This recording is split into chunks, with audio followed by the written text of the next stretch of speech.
Hey everybody, it's me, Angela Walters. Welcome to this week's live chat. I hope that you've had a great week so far. I hope that you're staying warm if you're in a cold part of the world or country.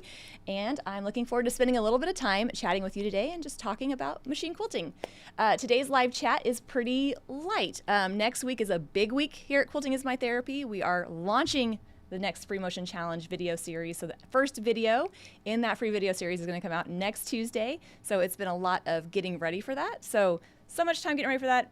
I thought I would just kind of touch on what we're going to learn next week, answer some questions that you might have about the challenge. I actually wrote a couple down already to address. And then if you're watching live and you have any questions, Jessica's back. We missed her last week on Black Friday. So you can leave those, type them out, and she'll hand them to me, and I'll answer them for you live and just get us excited and ready to start next week with the Free Motion Challenge, Quilting Along Mandalas.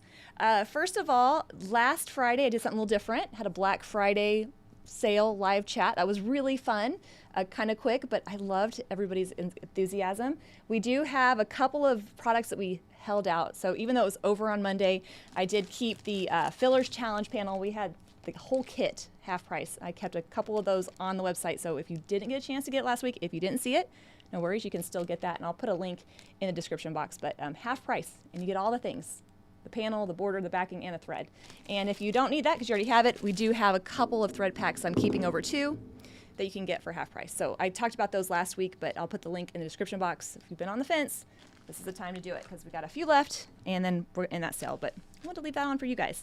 All right, a couple of things. First of all, let's talk about what we're going to see in next week's live chat video or challenge video and how it works. So a lot of people have participated in these previously. This is actually our 10th or 11th one, and it's a lot of fun. It's just a great way to practice machine quilting along with other people, because I feel like we'll do difficult stuff if we can do it with other people. And so what will happen is on Tuesday, the first video in the challenge will come out, and then if you are participating or just want to see what's going on, you can watch it. It will be on my YouTube channel and on my website. You can watch it. And in it, I'll show you the designs I want you to learn, the takeaway points I want you to learn. I'll tell some jokes that aren't super funny, but I'm sure you'll chuckle politely because you're nice like that. And then you'll quilt along with me. So you'll take the assignment or the challenge and then work through that. And then on Thursday, 2 days later, I go live with my weekly live chat, and I'll talk a little bit more detail, things that maybe didn't make it in the video, questions that came up, answer your questions live. Again, it's just a really good way for you to feel like more like a community, but also like you're getting the help that you need. And so it's a great way because I love teaching and talking about quilting. And if I don't do it in this format, then I'll just talk to my family about it all the time, and they don't like that. So allowing me to talk to you really, really helps. So I'm going to show you what we're going to do next week. And then I got a couple of questions to answer and a couple other things to go over. So it's going to be fun. All right, obviously I didn't have my stuff ready. I was too busy talking. All right, so next week's next week's video challenge, we're going to be working through the center of our mandala panel. And so this is kind of in the progress here. We're going to be working with that very center kind of motif and then the first little ring outside of it. And I love putting together the videos and also the content that we're going to learn, because I think it's really fun to be able to teach those takeaway points that maybe you might not know. So whether you're new to machine quilting, whether you have a lot of experience, I'm going to give you different design options based on your skill level. And so you can kind of have a semi-customizable experience, but also be happy with the result that you have. Because the truth of the matter is, if you're brand new to machine quilting, you're just trying to figure out how to work the machine and breathe and not pee your pants all at the same time. But if you have a little bit more experience, then you can probably breathe and quilt and hopefully not pee your pants. Maybe you want to take it up another notch. And so being able to make these videos accessible and applicable to multiple skill levels is something I'm super passionate and excited about. So we're going to talk about how we're going to use echoing. And I know if you've watched any of my videos, you know I love echoing. It's your best quilting friend. But we're going to go kind of beyond that, not just how to echo, but what you can achieve with it. So we're going to talk about echoing around that smaller detail in the center to help separate it from the filler. We're going to talk about the non-traditional echo where it touches like inside those gold points, and then also how you can use echoing to highlight different parts in the next. So even if you're not quilting along with me on the panel, no worries, you'll still have takeaways that you can apply to quilts that you have. And so it really lets me have this teachable moment. So I want to show you real quick, when I take pictures for the videos or for the promotional materials, I really edit them so you can see the quilting. as much as I love the fabric and all that stuff, the quilting is the important thing.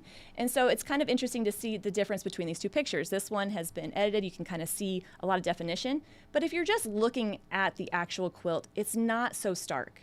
So for those of you that are thinking, man, I don't want it to be quilted to death like Angela likes to do it, it doesn't quite look that way when it's not edited, and it still looks really nice. And so keep in mind as you're looking through my pictures, they're very saturated, and so you can see the quilting, but not necessarily, it's not how it's going to necessarily look. That's a good thing if you're worried about it being quilted to death.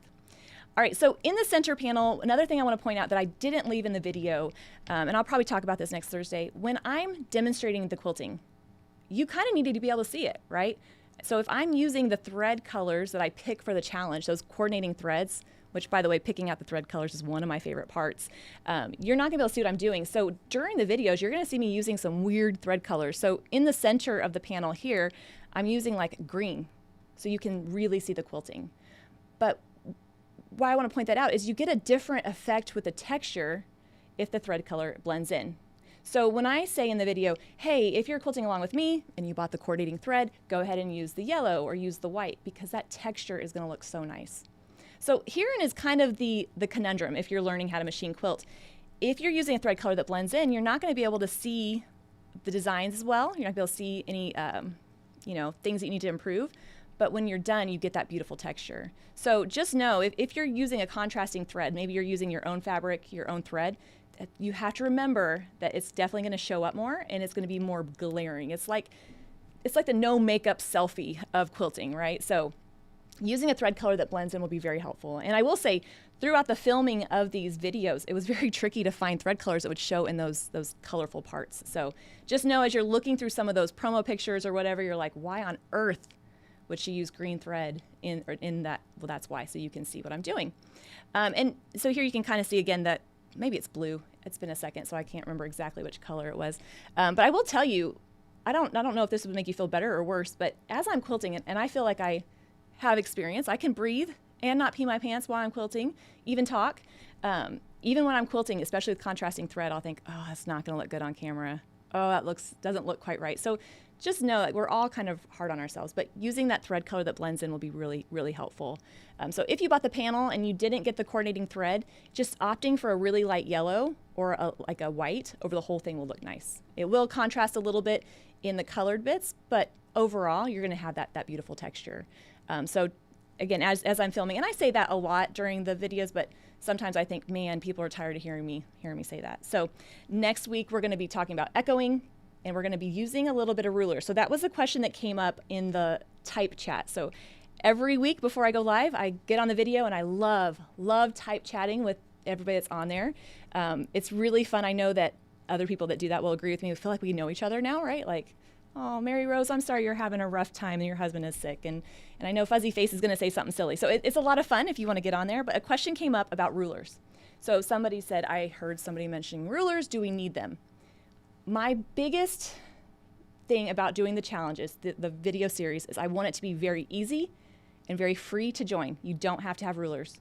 You don't have to have the panel. You just need, and I say this in the video, a free motion foot, some thread, and something to quilt on. Keeping that barrier low will ensure that more people will try it, because it is the best part, but not everybody loves it. So if you have an arced ruler, you'll find it helpful, like a curve, like Smiley and Taj. So those are the two that I'll be using in the video.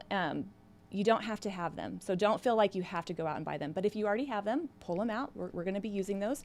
But in the videos, I do show you how to do it without it too. So I'll say, if you don't have the ruler, no worries. You don't have to do that. So just know that there's nothing that you have to participate. I want to make it nice and easy. A quick update on Smiley. It's I don't even think I have one really close. It's one of my new rulers with Creative Grids. I love it. Well, we have broken Creative Grids. They're out of them right now, but we're still selling them. They're going to send us a shipment directly, so we will get you rulers if you're waiting on that. Sorry about that. But if you want some, you can go ahead and get them from our website, and we'll get those to you. So you don't have to have rulers. You can watch me do it. You can decide if that's something that you want to try. And if you think maybe you would, you can check out the Machine Quilting with Rulers video series that I put together. So it's nice getting to this point of the Free Motion Challenge where we can start referring to past videos and getting you all the resources that you need. So you don't have to have rulers. If you have them, great. If you don't, no worries. there's no excuse not to do it unless like life is just too busy. Sometimes that happens. Another couple questions that came up about the challenge that's starting next week. Somebody asked, should I pre-wash the panel? Okay, it's up to you. Pre-washing your fabric, totally up to you. I don't pre-wash the fabric because I don't like washing clothes. And I definitely don't like having to iron it. But this person also said, but how about if the backing is already washed?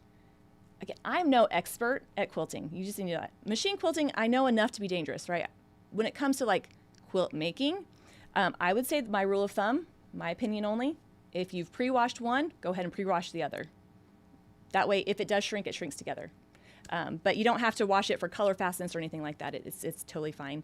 And I love quilting it without washing it because I get that nice definition of the quilting. And then when you're done, you can throw it in the washer and get that nice little like crinkly, like, oh, the quilt's finished. So I'm sure everybody watching might have a different opinion on that. You have to remember, it's just my opinion. That's all I'm the expert of. So if you love washing stuff, you don't have enough clothes to wash laying around, you can definitely do that. But unfortunately, I have plenty to wash. So, all right. I'll answer other questions here in just a second.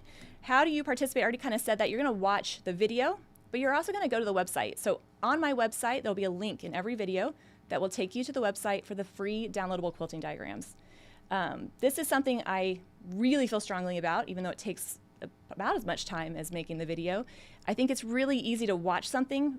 For me, I love to have the paper to refer to. I love to be able to like have that tip sheet. And so you'll be able to go click that link, go to my website, and get the free downloadable quilting diagrams for each of the videos. So please take advantage of that if you're interested. It definitely makes me feel good it's being used. And then this challenge, as well as previous ones, I also will have expanded resource PDFs. So this is something I started a few video series ago. For those of you that need a little bit more help, a little bit more diagrams, I figured if I'm going to spend a lot more time on it, I need to monetize it. So they're going to be like $2.99 for the downloadable PDF, but you don't have to have it, totally up to you. And so you'll find those on the website. So you also get an email from me saying, hey, first video is out, blah, blah, blah. So it's a great way to get all the resources you need.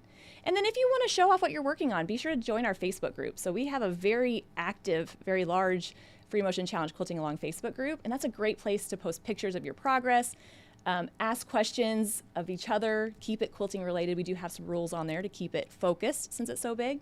But it's a great way, again, to have that community and feel like, again, you're kind of doing this thing with other people. So it's a lot of fun.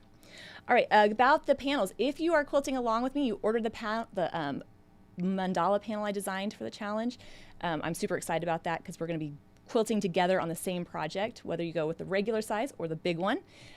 All of those have went out today. So if you haven't already received tracking information, you should receive the last of it tonight. And if you haven't got it tonight, then go ahead and give us an email at our customer service at quiltingismytherapy.com and we'll see what's going on. If you were on the fence, you're like, I don't know, you can order it tonight and probably, depending on where you live, have it in time to start on Tuesday. So if you want to try that, it's a great way to, have a thing to work on, have a thing to finish and be proud of, but it also helps support the video. So I do appreciate everybody that buys the panel. So that's all I have. Jessica, is there any questions? I'm sure. So right before we start the video series, like when all the things come out. So it's very kind of fun. Another question, sorry, all scattered, I'm all having fun. If you purchase the backing for the panel, there is enough backing if you have borders or not. So don't worry about that. And binding, yes. There's enough fabric for backing and binding for both, whether you put borders on it or not. All right, are we starting in the middle of the mandala? Yes, we're going right to the center. And in a previous live chat, I kind of talked about the thought process on that. It just lends itself to teaching a little bit better. And I know those of you that are on the long arm, it's not easy to start in the center. And I gave a little bit of options on how you can handle that, whether you stitch in the ditch throughout the whole thing and then roll back and forth, or just wait till the end. But yes, we will be starting in the center. And we will be using the yellow and the white thread if you bought the coordinating thread collection. So that's what we're going to need to get started. And I love that everybody's excited about that. All right, do my rulers come in low shank? I don't know what that means. Rulers download on website. Do the rulers come in low shank? So yes, for a limited time. Creative Grids is discontinuing those. So if you need low shank and you find them, go ahead and buy them where you can so you can have those. I love working with Creative Grids. I love the rulers. but sometimes the decisions are a little bit out of my thing. So rulers, tip sheets, yes. Oh, yes. So for all of, Jessica gave me a letter. I'm like, I don't know what that means. But I got a little happy face, so it's cute. It's like happy face. For not all the rulers, but for the rulers that I have that are a little bit more complex, Elvira, Squiggy, the ones that do specific things, Smiley, Dot, thinking all of them. They're like my kids now. I'm like, there's 10 of them. Don't I miss them all?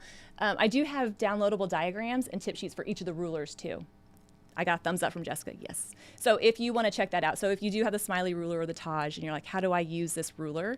Check that out. Because again, it's really, I mean, how many of us have been at a quilt show and somebody's demoing a ruler and you're like, that is amazing. You're watching them whip it around, fantastic. And then you go home and you're like, I don't know what to do with this thing. So get those free downloadable tip sheets if you want. Should I do some anchor stitching first? So I'm assuming that's stitching along the seams or stabilizing. And the answer is, it depends.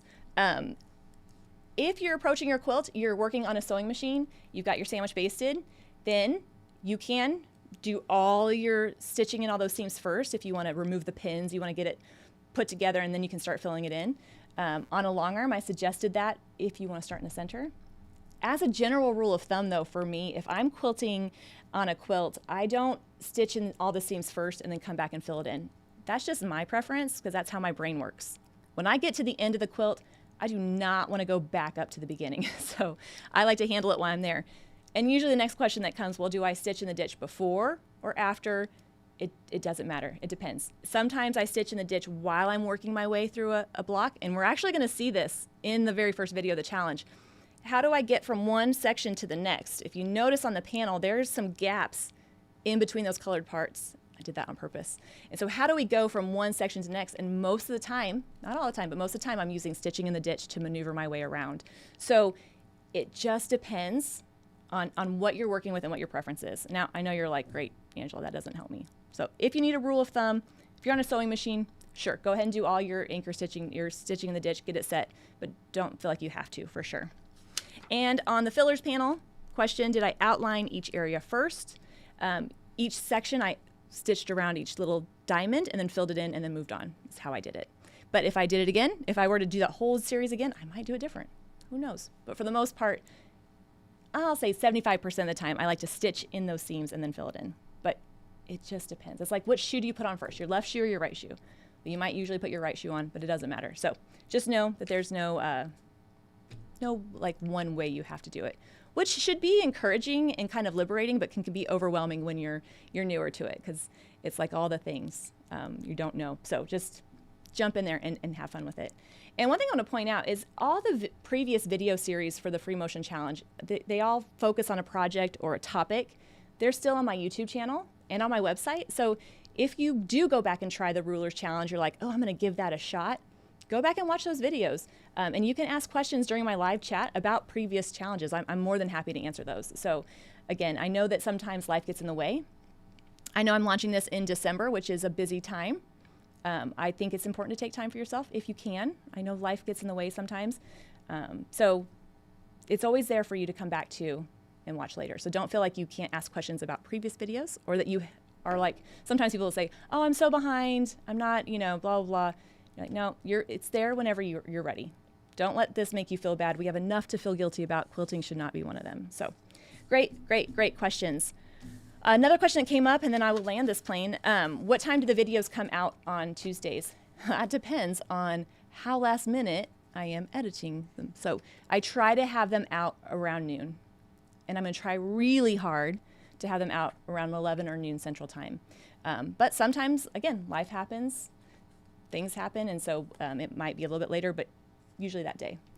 Anyway, so that's another question that came up. If you are not watching live, no worries. You can leave your questions in the comment section. From time to time, I get on there and answer them and let you know what you need to know. And other quilters are really helpful to chime in as well. So looking forward to December. Happy December, by the way. Looking forward to finishing up the year and also starting a new project, a new quilting along. I'm super excited, and I hope that you are too. I hope everybody has a safe weekend, and I will see you on Tuesday with the video, and then I'll see you live on the live chat on Thursday. Until then, everybody, happy quilting and stay safe. Bye.